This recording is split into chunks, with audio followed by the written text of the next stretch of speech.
નમસ્કાર, નિર્માણ ન્યૂઝની વિશેષ રજૂઆત ઝીરો અવર કાર્યક્રમ સાથે હું છું યજ્ઞ ત્રિવેદી. દર્શક મિત્રો, આજે ઝીરો અવર કાર્યક્રમમાં ચર્ચા કરવા જઈ રહ્યા છીએ પરસોત્તમ રૂપાલાના એક વિવાદિત નિવેદનને લઈને ક્યાંક હજુ પણ વિરોધના સૂર યથાવત જોવા મળી રહ્યા છે. મહત્વની વાત કહેવાય કે પરસોત્તમ રૂપાલાના વિવાદને મામલે વિરોધ કરવા માટે આવેલા કરણી સેનાના રાષ્ટ્રીય અધ્યક્ષ મહિપાલસિંહ મકરાણાને પણ ક્યાંક પહેલાં અટકાયત કરવામાં આવી હતી. તેમને અત્યારે હાલ તો જે છોડી પણ દેવામાં આવ્યા છે. મહત્વની વાત કહેવાય કે CR પાટીલનો એક ખંભાળિયા ખાતે કાર્યક્રમ હતો, જ્યાં ક્ષત્રિય સમાજના આગેવાનો દ્વારા વિરોધ પણ વ્યક્ત કરવામાં આવ્યો. ક્ષત્રિય સમાજની સાથે સાથે અન્ય સમાજ પણ અત્યારે એમ કહેવાય કે જે ક્ષત્રિય સમાજના જે સહયોગમાં આવ્યા છે. બીજી બાજુ પરસોત્તમ રૂપાલાએ અત્યારે પ્રચાર અને પ્રસાર શરૂ કરી દીધો છે. ક્યાંક એમ કહેવાય કે ના, અત્યારે પ્રચાર અને પ્રસાર તો ચલો શરૂ કરી દીધો, હવે કેવા પ્રકારની પરિસ્થિતિ સર્જાશે? કારણ કે એક બાજુ જે ક્ષત્રિય સમાજની વાત કરીએ તો ક્ષત્રિય સમાજ અત્યારે હાલ તો ક્યાંક એમ કહેવાય કે અત્યારે ખૂબ જ વિરોધ તો કરી રહ્યો છે, પાટીદાર સમાજ સપોર્ટ કરી રહ્યો છે. બીજી બાજુ અન્ય સમાજો પણ અત્યારે હાલ તો મેદાને જોવા મળી રહ્યા છે. હવે કેવા પ્રકારની પરિસ્થિતિ સર્જાશે તેને લઈને તો એક સવાલ યથાવત જોવા મળી રહ્યો છે. પણ આ બધાની વચ્ચે ક્ષત્રિય સમાજની વાત કરીએ તો આજે જે રીતે રાજકોટ ખાતે એક મહારેલી યોજાઈ, પુરુષો કેસરી સાફા અને મહિલાઓ પણ કેસરી જે રીતે સાડીમાં જોવા મળી હતી. કલેક્ટરને આવેદનપત્ર પાઠવી આવતીકાલે પણ ઘણા બધા જગ્યાએ જે રેલીનું આયોજન કરવામાં આવ્યું છે તેવી બાબત પણ સામે આવી હતી. ત્યારે હવે આ તમામ પરિસ્થિતિની વચ્ચે ક્ષત્રિયો ક્યાંક અત્યારે હાલ તો એમ કહેવાય કે માફ કરવા માટે તૈયાર નથી. ટિકિટ રદ કરો, એક જ બાબત જોવા મળી રહી છે. તમામ મુદ્દાઓ પર ચર્ચા વિચારણા કરવી છે. આ તમામ મુદ્દાઓ પર ચર્ચા વિચારણા કરવા માટે અમારી સાથે જોડાઈ ગયા છે પ્રશાંતભાઈ ગઢવી, કે જેઓ રાજકીય વિશ્લેષક છે, અને સાથે સાથે જયદીપસિંહ વાઘેલા આપણી સાથે જોડાઈ ગયા છે, કે જો ક્ષત્રિય સમાજના આગેવાન છે. જે આ બંનેનું સૌથી પહેલા તો સ્વાગત છે. જયદીપસિંહ, સૌથી પહેલો પ્રશ્ન આપણે, પરસોત્તમ રૂપાલાનો વિવાદનો મામલો હજુ પણ ઉગ્ર બની રહ્યો છે. આ વખતે ક્ષત્રિય સમાજ લડી લેવાના મૂડમાં હોય તેવું જોવા મળી રહ્યું છે. સૌથી પહેલા આપની પ્રતિક્રિયા. દેખો, ક્ષત્રિય સમાજ આપ સૌ જાણતા હશો તો આપવા વાળો વર્ગ છે, લેવા વાળો વર્ગ નથી.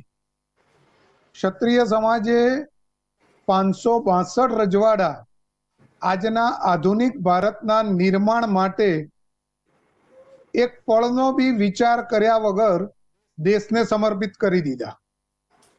એ પછી ક્યારેય બી ક્ષત્રિય સમાજે, રાજપૂત સમાજે આ દેશ પાસે કશું માંગ્યું નથી. પણ આજે જ્યારે ક્ષત્રિય સમાજ, રાજપૂત સમાજની અસ્મિતા અને ખાસ કરીને એમની બેન દીકરીઓની અસ્મિતા ઉપર જ્યારે કોઈએ પ્રશ્ન ઉઠાવ્યો છે, ત્યારે રાજપૂત સમાજ એને માફ કરવાના મૂડમાં નથી. અને માફ કરવાના મૂડમાં એટલા માટે નથી કે હું આપને એક હ્યુમન સાયકોલોજી સમજાવું કે વ્યક્તિના જીભ ઉપર એ શબ્દો ત્યારે જ આવે કે જ્યારે એ શબ્દો એના દિલમાં પડ્યા હોય. તમે એમ કહી દો કે હું આ શબ્દ મારા દિલમાં નહોતો પણ એમને આવી ગયો, તો આ દલીલ સાચી નથી. હ્યુમન સાયકોલોજી એવું કહે છે કે તમારા દિલમાં જે પડ્યું હોય એ જ તમારા જીભ ઉપર શબ્દ સ્વરૂપે આવતું હોય છે. બીજું કે ઘણા એવું કહે છે કે આ સ્લીપ ઓફ ટંગ છે, તો સ્લીપ ઓફ ટંગ બી એવું એને કહેવાય કે હું ર ની જગ્યાએ ત બોલી જાઉં બોલતા બોલતા, તો એ સ્લીપ ઓફ ટંગની વ્યાખ્યામાં આવી શકે. સતત 50 સેકન્ડ સુધી તમે કોઈ એક સમાજને નીચો બતાવવા માટે થઈ અને વક્તવ્ય આપો અને પછી એમ કહો કે સ્લીપ ઓફ ટંગ, તો આ વાત માનવા માટે રાજપૂત સમાજ તૈયાર નથી. અને ભૂતકાળમાં જ્યારે જ્યારે રાજપૂત સમાજે માફીઓ આપી છે, ત્યારે રાજપૂત સમાજની પીઠ પાછળ ખંજર ભોંકવામાં આવ્યા છે. એટલે હવે રાજપૂત સમાજે નક્કી કરી લીધું છે કે હવે માફી આપવાનો કોઈ પ્રશ્ન નથી. અને બીજી વાત કે માફી ભૂલની હોય, ગુનાની માફી ના હોય. આ જે વક્તવ્ય આપવામાં આવ્યું છે એ ભૂલની શ્રેણીમાં નહીં પરંતુ ગુનાહિત કૃત્યની શ્રેણીમાં આવે છે, એવું મારું માનવું છે. અને ગુનો જે કર્યો હોય એની માટે સજા જ હોય, આવું તો કાયદો પણ આપણો એવું કહે છે. ક્યાંક અત્યારે ભૂલની તમે બાબત કહી જયદીપસિંહ, એક મહત્વની બાબત એ પણ કે ઘણા એમ પણ કહી રહ્યા છે કે 2 વાર તો માફી માંગી, હવે શું? હું આપને સમજાવું. હું કાલે કોઈક ક્રાઇમ કરી લઉં અને કોર્ટમાં જઈને કહું કે નામદાર મારાથી ભૂલ થઈ ગઈ છે, મેં પેલાને છરી મારી દીધી છે, તો કોર્ટ મને છોડી મૂકશે? બિલકુલ બિલકુલ સાચી વાત છે. તો મેં આપને પહેલા કીધું કે આ જે વક્તવ્ય છે એ ગુનાહિત કૃત્યની શ્રેણીમાં આવે છે, એટલે એની માફી ના હોય, ભૂલની માફી અવશ્ય હોય. રાજપૂત સમાજે ભૂતકાળમાં ઘણી ભૂલો માટે ઘણા લોકોને માફી આપી છે. તમને ખ્યાલ હોય તો વિધાનસભાના ઇલેક્શન વખતે દાનસિંહ મોરી જે ભાવનગરનો ઇસ્યુ બન્યો હતો, એ વખત આદરણીય ગૃહમંત્રીશ્રીએ જવાબદારી લીધી હતી કે ભાઈ મારી જવાબદારી તમે માફ કરી દો. ત્યારે રાજપૂત સમાજે મોટું મન રાખીને માફી આપી હતી, પણ એ પછી જે વચન આપવામાં આવ્યું હતું અમિતભાઈ દ્વારા, એ આજે પૂરું નથી થયું.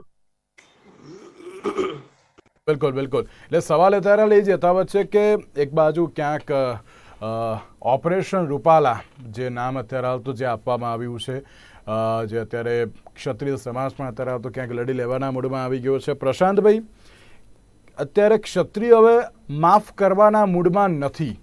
એક બાદ એક જે નિવેદનો સામે આવી રહ્યા છે, આજે મહારેલી પણ આજે જે થઈ તમે પણ જોઈ હશે, ક્યાંક જે રાજકોટમાં ખૂબ જ મોટી સંખ્યામાં અત્યારે હાલ તો જે પુરુષો કેસરી સાફા અને મહિલાઓ કેસરી સાડીમાં જે જોડાઈ હતી.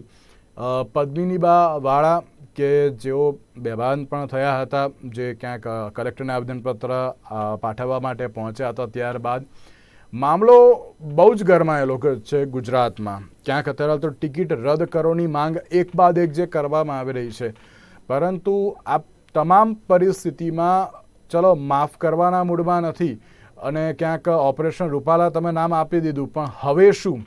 હવે આ જ્યારે ક્ષમા ધર્મને આપવામાં જે સમાજનું ક્યાંક જે અત્યારે તો તેમણે પણ કહ્યું હતું કે ના ચલો ભૂલ છે, ના નહીં, પણ ભૂલ એને કહેવાય કે ના અત્યારે તો જે સ્લીપ ઓફ ટંગ કેવું કંઈક થઈ ગયું હોય, પણ આને ભૂલ ના કહેવાય.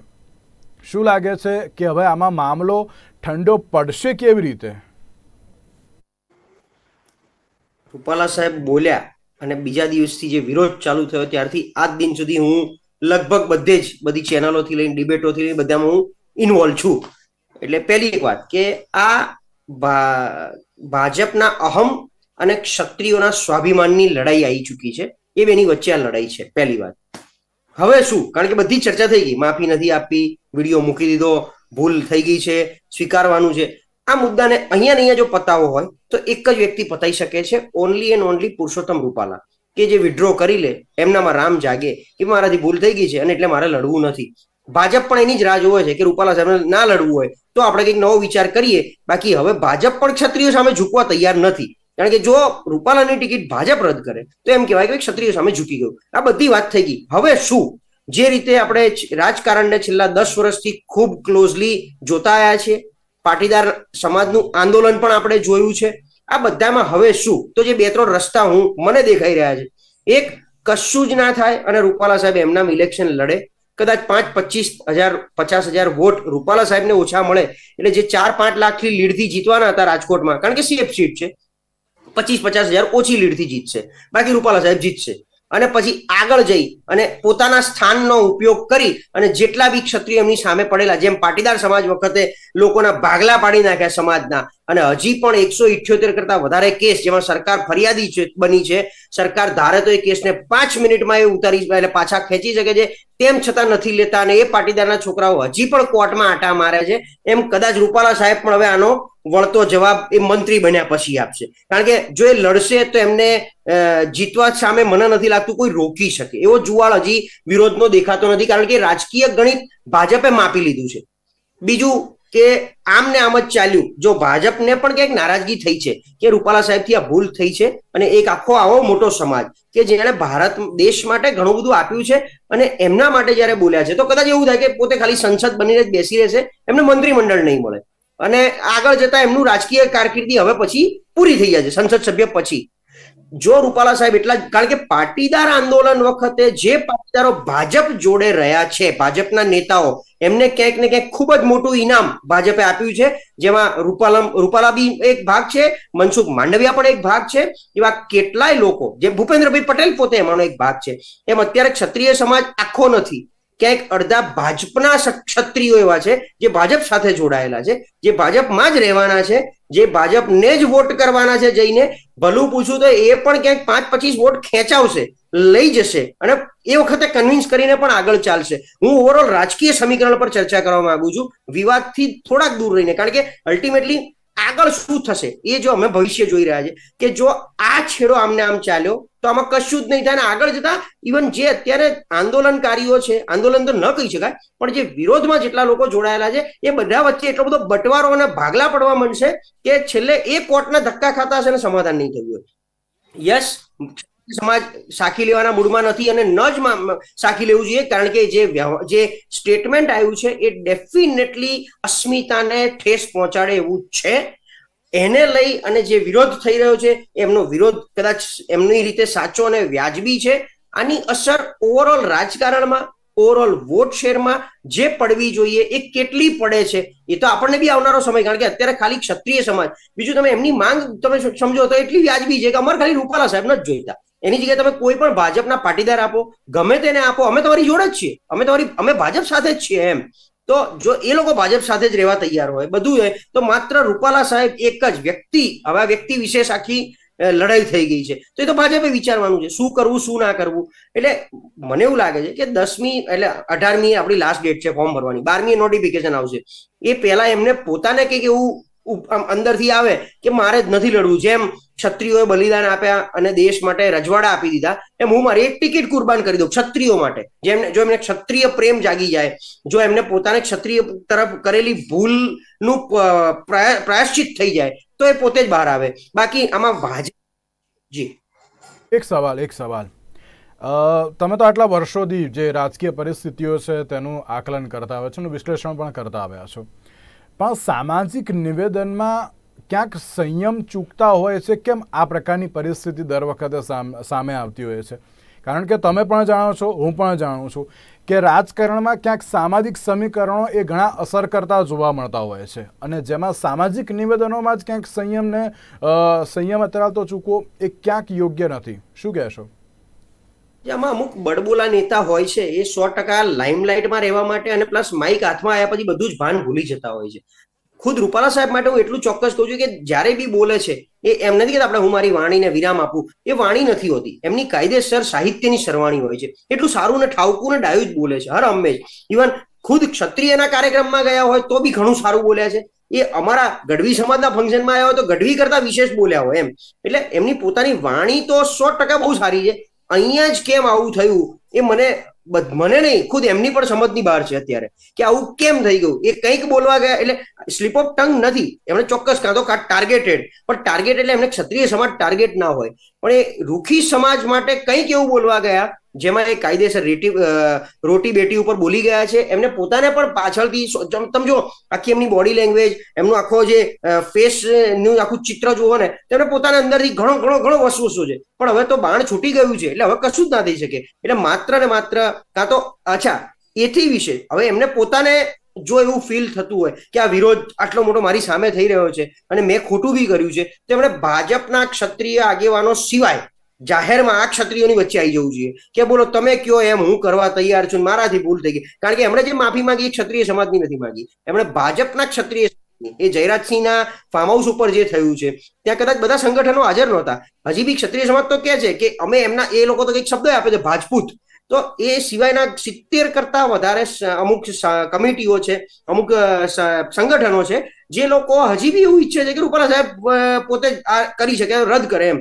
તો કાં તો રૂપાલા સાહેબ એમની વચ્ચે જઈને બેસે બહુ જેવું હોય તો, અને છેલ્લું કે ભારતીય જનતા પાર્ટીનું મોવડી મંડળ સામે આવે કે આ મુદ્દે કોઈ, કારણ કે કોઈ બોલવા તૈયાર નથી. એથી વિશેષ જો આ ક્ષત્રિય અને ક્ષત્રિયાણીઓના અસ્મિતા ઉપર જયારે સવાલ છે તો હું એવું સ્પષ્ટ માનું છું કે ગુજરાત વિધાનસભામાં 182 માંથી એકમાત્ર ક્ષત્રિયાણીનું રિપ્રેઝન્ટેશન જો હોય તો રીવાબા જાડેજા છે. તો અત્યારે ક્યાંય નથી, સાવ સાયલન્ટ છે. તો આમાં એમને શું સમજવું? એમની સંમતિ કે ભાજપમાં દબાઈ ગયા છે, કારણ કે રીવાબા જાડેજા અને એવા અનેક સેલિબ્રિટી જે ક્ષત્રિય સમાજમાંથી આવે છે એ લોકો બધા ચૂપ છે. એવા કયા દબાણમાં છે કે એ લોકોને સમાજ સાથે નથી રહેવું, કે ખરેખર એ લોકો રાજકીય દબાણમાં છે પક્ષાપક્ષીના? આ બધું બી મેટર કરે છે. એટલે સમાજને પણ આપણે સવાલ પૂછવો જોઈએ કે તો બધા તમે એવું કહો છો કે અમારી જોડે બીજા બધા બી જોડાયેલા છે, તો તમારા જ સમાજ, તમારા આગેવાનો કેમ નથી આમાં? અને એ લોકો શું ઈચ્છે છે? કારણ કે છેલ્લે તો એમના માટે પણ આ સમાજનો ઇસ્યુ છે. તો એમની પણ ઈચ્છા શું છે? એમને બી રૂપાલા સાહેબને આગળ જ કરવા છે, આ જ રીતે રાજકોટથી લડાવવા છે. 4% ક્ષત્રિય, 25 લાખ વોટ છે ગુજરાતમાં, એનાથી વધારે નથી. પણ 7 સીટો એવી છે, ઓવરઓલ 8 સીટો, તો 8 સીટો ઉપર 100% નુકસાન કરી શકે છે. પરિણામલક્ષી દિશામાં ક્યાં આગળ વધે એવું નથી કહી શકતો. હા, કદાચ કચ્છ એવી સીટ છે કે જ્યાં પ્રભુત્વ છે સમાજનું, વોટનું, અને આખી સીટ કન્વર્ટ કરી શકાય છે. પણ એ સિવાય એવી એક સીટ નથી કે જે આખું પરિણામલક્ષી. એટલે ભાજપને નફામાં નુકસાન છે એ દેખાઈ ગયું. હું ભાજપને બી ઓળખું છું, સમાજને ઓળખું છું. તો ભાજપે એક ગણિત માપી લીધું છે કે આ બધું જે કંઈ થશે એમાં કોઈ નુકસાન ક્યાંય સીટનું નથી દેખાતું, એટલે આપણે આગળ વધો. જયદીપસિંહ, એક સવાલ આપને પણ. આજે આખું જે આંદોલન ના કહેવાય પણ જે વિરોધ થયો, મહારેલી યોજાઈ, પણ જે પ્રમાણે પ્રશાંતભાઈએ પણ કહ્યું અને ક્યાંક તમામ લોકોએ જોયું પણ છે કે અમુક જે આગેવાનો છે એ ક્યાંક વહેંચાઈ ગયા છે. એટલે ક્યાંક ક્ષત્રિય સમાજમાં પણ શું બે વિભાગ થઈ ગયા છે? ના, જુઓ, જ્યારે સમાજની વાત આવે, હું આપની જોડે ચોખવટ કરી લઉં કે હું પોતે ભારતીય જનતા પાર્ટી સાથે જોડાયેલો છું. ફર્સ્ટ. સેકન્ડ થિંગ, રૂપાલાજી સાથે મારા વ્યક્તિગત સંબંધ ખૂબ સારા છે. આ બે વાત. પણ જ્યારે ખોટું કંઈક થતું હોય ત્યારે વ્યક્તિગત સ્વાર્થને ભૂલી અને સમાજની સાથે ઉભા રહેવું અથવા તો સત્યની સાથે ઉભા રહેવું એ એક સાચા રાજપૂતની નિશાની છે. અમારી સાથે સમાધાન કરવા માટે જે ભારતીય જનતા પાર્ટીના રાજપૂત સમાજના આગેવાનો આયા હતા, એમાંથી ભૂપેન્દ્રસિંહ ચુડાસમાને છોડીને બાકીના તમામ નેતાઓને હું પ્રશ્ન પૂછવા માંગુ છું કે તમે જ્યારે સમાજને તમારી જરૂર પડી ત્યારે તમે ક્યાં હતા? તમે ટિકિટ લીધી છે સમાજના નામે. પ્રદીપસિંહને ટિકિટ મળી સમાજના નામે, કિરીટસિંહ રાણાને ટિકિટ મળી સમાજના નામે, બળવંત રાજપૂતને મળી ટિકિટ સમાજના નામે, કેસરીસિંહજીને હમણાં રાજ્યસભાની ટિકિટ મળી સમાજના નામે. પણ એ લોકો સમાજના નામે ટિકિટ લઈ અને પછી જ્યારે સમાજને એમની જરૂર હોય ત્યારે એ લોકો પોતાનો વ્યક્તિગત સ્વાર્થ જોવે છે, સમાજની જોડે નથી ઉભા રહેતા. આ જે દુઃખની વાત છે. પણ આ 4-5 લોકો એટલે સમાજ નથી. કદાચ એમને એમનો વ્યક્તિગત સ્વાર્થ હશે, એમને એવું દેખાતું હશે કે ભાજપ અમને બોલીશું તો કદાચ હજી થોડી ઘણી અમારી પાસે કંઈક રહ્યું છે લઈ લેશે, એટલા માટે નથી આવતા. પણ એ 5-7 લોકોને છોડીને સમાજમાં કોઈ ભાગલા નથી. સમાજ એકદમ અકબંધ છે. સમાજનો એક જ અવાજ છે કે અમારે કોઈની સાથે વેર નથી, કોઈ સમાજ સાથે વેર નથી, અમારે ભારતીય જનતા પાર્ટી સાથે બી વેર નથી. અમારે માત્ર ને માત્ર આ મુદ્દો વ્યક્તિગત મુદ્દો છે. એટલે આ ડે 1 થી અમે આ કહી રહ્યા છે રાજપૂત સમાજ કે આ વ્યક્તિગત મુદ્દો છે. અમારે માત્ર રૂપાલાજીની ટિકિટ સાથે અમારે વાંધો છે કે આ બોલ્યા પછી અમે રૂપાલાજીને ઇલેક્શન લડતા જોવા અમે માંગતા નથી. આ સિવાય અમારા સમાજમાં ક્યાંય ભાગલા નથી. હજુ પણ ઘણી જગ્યાએ ચલો વિરોધ તો જોવા મળી રહ્યો છે, પણ હવે તો પરસોત્તમ રૂપાલાએ પ્રચાર પ્રસાર પણ શરૂ કરી દીધો છે. જો હવે માફી નહીં માંગે કાં તો પછી જે ટિકિટ રદ નહીં કરે તો હવે સમાજ શું કરશે? જો ભૂતકાળમાં અમે જ્યારે અંગ્રેજો સામે લડ્યા, મોગલો સામે લડ્યા, ત્યારે લડતી વખત અમે ક્યારે કોઈ દાડ એવું નથી વિચાર્યું કે લડાઈનું પરિણામ શું આવશે. ઘણી વખત એવું બનતું હોય કે સામે 1 લાખનું સૈન્ય હોય અને રજપૂતો માત્ર 8,000 હોય તો રજપૂતો લડતા હતા. એટલે લડવું એ રજપૂતના લોહીમાં છે. પરિણામ શું આવે એ ભવિષ્ય કહેશે. પણ અમે અમારી ખુમારીથી જે ભૂતકાળમાં લડતા હતા રણ મેદાનમાં, આજે લોકશાહીમાં અમે લોકશાહી ઢબે લડીશું, પણ લડવું એ અમારી ખુમારી છે અને એ ખુમારી પ્રમાણે અમે લડીશું. પરિણામ જે આવવું હોય, અમને પરિણામની ચિંતા નથી. તો આગામી સમયમાં કેવા પ્રકારના કાર્યક્રમો હશે? કાર્યક્રમમાં સૌથી પહેલા તો આવતીકાલે એક ધંધુકામાં મહાસંમેલન થવા જઈ રહ્યું છે.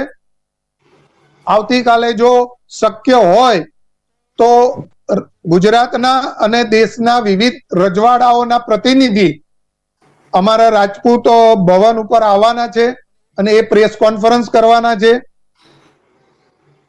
અમે 1-2 દિવસમાં 4 દિશામાંથી 4 રથ કાઢવાનું વિચારી રહ્યા છે, જે સમગ્ર ગુજરાતમાં ફરશે.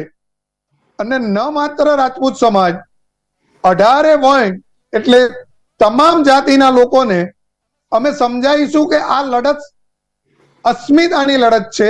આ લડતથી રાજપૂત સમાજને કઈ મેળવવાનું નથી.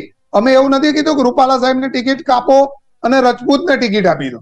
રૂપાલા સાહેબને ટિકિટ કાપીને પટેલ સમાજને જ ટિકિટ આપે, અમને કોઈ જ વાંધો નથી. અમે કઈ મેળવવા માટે થઈને આ લડાઈ નથી લડતા. અમે અમારી અસ્મિતા ઉપર જે ઘા થયો છે એની માટે થઈને અમે આ લડાઈ લડી રહ્યા છીએ. જયદીપસિંહ, ઘણી જગ્યાએ આગેવાનોને નજરકેદ પણ કરવામાં આવ્યા છે, એટલે કે ક્યાંક જે જોહર કરવા જે મહિલા આગેવાનો જે નીકળવાના હતા પરંતુ તેમને પણ નજરકેદ કરવામાં આવ્યા, મહિપાલસિંહને પણ કરવામાં આવ્યા, વિરેન્દ્રસિંહજીને પણ કરવામાં આવ્યા. શું કહેશો તેને લઈને? પણ જો આમાં 2 વાત છે. સરકાર કાં તો અમારી માંગ કબૂલ કરે અથવા તો અમને લોકશાહી રીતે અથવા તો અમને યોગ્ય લાગે એવા રસ્તે અમને જવા દે. અમે જોહર માટે તો માતા અને બહેનોને અમે બી હાથ જોડીને ના પાડી છે કે ભાઈ જ્યાં સુધી અમે છીએ ત્યાં સુધી તમારે જોહર કરવાની જરૂર નથી. પ્રશ્ન આમાં એ પણ કે આ વખતે પુરુષો કરતા ક્યાંક મહિલા આગેવાનોમાં રોષ વધારે પડતો જોવા મળી રહ્યો છે. તેમને પણ અત્યારે તો એમ કહેવાય કે શાંત કરવા માટે રાજપૂત સમાજ અત્યારે તો કેટલો તૈયાર છે, કારણ કે ક્યાંક જોહર કરવા માટે પણ તેઓ આગળ આવ્યા છે. જો આ જે આખી લડાઈ છે ને એ રાજપૂત સમાજની મા બેન દીકરીઓની અસ્મિતાની લડાઈ છે. એટલે સૌથી ફ્રન્ટ ઉપર તમને જે દેખાય છે કે રાજપૂત સમાજની સ્ત્રીઓ છે કે રાજપૂત સમાજની માતા અને બહેનો છે, એનું મુખ્ય કારણ એ છે કારણ કે આ જે ઘા થયો છે એ એમની અસ્મિતા ઉપર ઘા થયો છે. એટલે ફ્રન્ટ ઉપર આ ફેરી રાજપૂત સમાજ અને ક્ષત્રિય સમાજની માતા અને બહેનો છે, પણ અમે એમને અંતિમ પગલું લેવાની હાથ જોડીને ના પાડીએ છીએ. હું આપના માધ્યમથી બી માતા અને બહેનોને હાથ જોડીને કહું છું કે અમારામાં લડવાની તાકાત છે. તમારે આ અંતિમ પગલું ભરવાની કોઈ જરૂર નથી. આપણે લોકશાહી ઢબે સરકાર સામે લડીશું, પાર્ટી સામે લડીશું અને આપણો ચોક્કસ વિજય થશે એવી હું એમને ખાતરી આપું છું. ભારતીય જનતા પાર્ટીની સામે વેર નથી, માત્ર ને માત્ર પરસોત્તમ રૂપાલાની ટિકિટ રદ કરવાની જ બાબત છે. જયદીપસિંહ, આ ડે 1 થી મેં આપને કીધું હું પોતે ભારતીય જનતા પાર્ટી સાથે 33 વર્ષથી જોડાયેલો છું. ઓકે, પુરુષોત્તમ રૂપાલા સાથે મારા સંબંધ છે. ઓકે, પણ અમારી ન્યાયની લડત છે. અમને ભારતીય જનતા પાર્ટી સામે વાંધો છે જ નહીં. કહ્યું કે ના તમારા પણ સંબંધ છે, તો તમે પણ એમને ક્યાંક વાત ના કરી? તમે તેમને સમજાયા નહીં રૂપાલા સાહેબને? તમે સાંભળો, મેં આદરણીય CR પાટીલ સાહેબ સાથે આજથી લગભગ 4-5 દિવસ પહેલા મારે પાર્ટીના એક કામ અંગે મળવાનું હતું. ત્યારે એમના ડાઇનિંગ ટેબલ પર એમની સાથે જમતા જમતા મેં આદરણીય પાટીલ સાહેબને એ પ્રસ્તાવ આપ્યો હતો કે સાહેબ, આપે જે જયરાજસિંહ જાડેજાને સમાધાન માટે આગળ કર્યા છે એ પાર્ટીની સૌથી મોટી ભૂલ છે. કારણ કે જયરાજસિંહજીની જે ભાષા હતી સમાધાન માટેની એ રાજપૂત સમાજ ક્યારેય સ્વીકારે એવી હતી જ નહીં. અને મેં આદરણીય પાટીલ સાહેબને કીધું કે સાહેબ, આપ કહેતા હોય તો જે સમાજના ખરેખર આગેવાનો છે એમની સાથે હું આપની વાત કરાવું. પણ પાટીલ સાહેબે એ વખત મને ના પાડી હતી કે મારે વાત કરવી નથી. પણ છેવટે એમણે ભારતીય જનતા પાર્ટીના ક્ષત્રિય સમાજના આગેવાનોને મોકલવા પડ્યા વાત કરવા માટે. અને મેં આદરણીય વડાપ્રધાન નરેન્દ્રભાઈ મોદી સાહેબને વિસ્તારથી મેલ કર્યો છે આ બાબત ઉપર. મેં આદરણીય વડાપ્રધાનને એટલે સુધી કીધું છે કે ગુજરાત એ તમારી જન્મભૂમિ અને કર્મભૂમિ બેય રહી છે. અને જ્યારે આપ નારી સશક્તિકરણની વાત કરો છો ત્યારે હું આપને કહેવા માંગુ છું કે જ્યારે ગુજરાતની રાજપૂતની મા બહેનો દીકરીઓ ઉપર જ્યારે આ ઘા થતો હોય ત્યારે આપ નારી શક્તિની જે વાત કરો છો એ ક્યાં જાય છે? આ સવાલ મેં આદરણીય નરેન્દ્રભાઈ મોદી સાહેબને પૂછ્યો છે. બીજું કે આદરણીય મોહન ભાગવતજી ગુજરાતના પ્રવાસે છે ત્યારે અમે આદરણીય મોહનજીનો સમય લેવાનો પ્રયત્ન કર્યો. અમારી વાત એમના સુધી પહોંચાડવા માટે અમે એમનો સમય માંગ્યો, પણ સંઘમાંથી અમને એ સમય આપવામાં આવ્યો નથી. એટલે અમારી તમામ વાતો લોકશાહી ઢબે જ છે. તમે આખું આંદોલન જુઓ ત્યાં. ઓકે જી આપને રોકવા માંગુ છું. પ્રશાંત, એક છેલ્લો પ્રશ્ન થોડું ટૂંકમાં મને કહેજો. અત્યાર સુધી મેં તમને પૂછ્યું છે કોંગ્રેસનું હાઈકમાન્ડ ક્યાં છે, પણ હવે સવાલ એ છે ભારતીય જનતા પાર્ટીનું હાઈકમાન્ડ ક્યાં છે?